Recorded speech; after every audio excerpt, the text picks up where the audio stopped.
आखिर बिहार सरकार जो जमीन सर्वेक्षण करा रही है उसके पीछे सरकार का क्या मकसद है? अगर आप अपने जमीन का मालिकाना हक को प्रूफ नहीं कर पाते हैं तो क्या सरकार आपकी जमीन पर कब्जा कर लेगी? आप कौन कौन से दस्तावेज दिखाकर सरकार को बता सकते हैं कि वो जमीन आपकी है? अगर किसी जमीन पर विवाद चल रहा है तो सरकार को कैसे दिखाएंगे? आज इन्हीं सवालों को हम डिटेल में जानेंगे। आपको बता दें कि बिहार के ऑलमोस्ट 45,000 गाँव में सर्वेक्षण का काम शुरू हो चुका है। इस सर्वेक्षण में आपको अपनी जमीन की सारी डिटेल्स बतानी होगी, जैसे अगर आपके जमीन पर कोई मकान, फैक्ट्री या खेती कुछ भी है।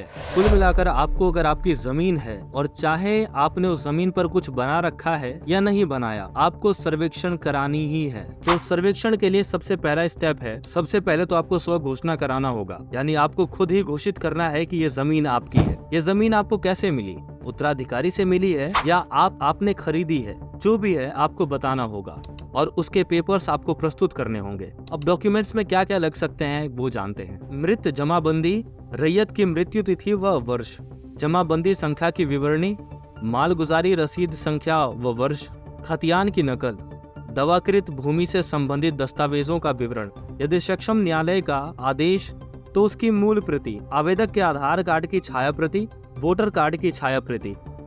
आप जमीन की रसीद, नक्शा और डिक्लेरेशन फॉर्म का सैंपल जैसे डॉक्यूमेंट्स ऑनलाइन निकाल सकते हैं। वहीं जिले में लगे शिविर में जाकर ये सारे काम ऑफलाइन भी कर सकते हैं। आखिर बिहार सरकार को अचानक जमीन सर्वे की क्या जरूरत आन पड़ी?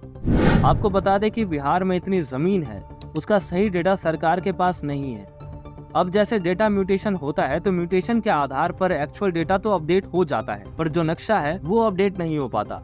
इसलिए कई बार ऐसा होता है कि एक ही जमीन को कई लोगों में बेच दिया जाता है या एक ही हिस्से को कई लोगों के बीच बेच दिया जाता है। किसी ने अपने हिस्से के बजाय दूसरे के हिस्से को बेच दिया। इन्हीं सारी चीजों को दूर करने के लिए और लैंड रिकॉर्ड को अपडेट करने के लिए जमीन सर्वेक्षण बहुत जरूरी है। ये पूरा प्रक्रिया करने के बाद अधिकारी फील्ड पर वेरिफिकेशन करने आएंगे। अगर सब कुछ सही रहा तो रिकॉर्ड ऑफ राइट के तहत आपका नाम दर्ज कर लिया जाएगा।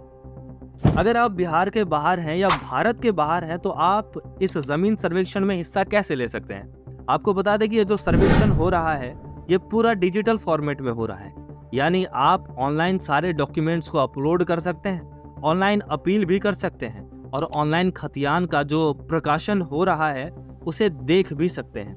क्या कुछ नया होगा इस जमीन सर्वेक्षण में? सरकार के मुताबिक अगर आपका नाम रिकॉर्ड ऑफ राइट में दर्ज कर लिया जाता है तो आपको बिहार सरकार के तरफ से एक जमीन का कार्ड भी दिया जाएगा। बिहार जमीन सर्वेक्षण से रिलेटेड कोई भी अपडेट अगर आता है तो मैं आपके लिए एक सेपरेट वीडियो बना दूंगा। जाने से पहले आप हमारे चैनल को सब्सक्राइब जरूर करें ताकि इम्पोर्टेंट अपडेट्स आप तक टाइम टू टाइम पहुंचते रहें। जय हिंद, धन्यवाद।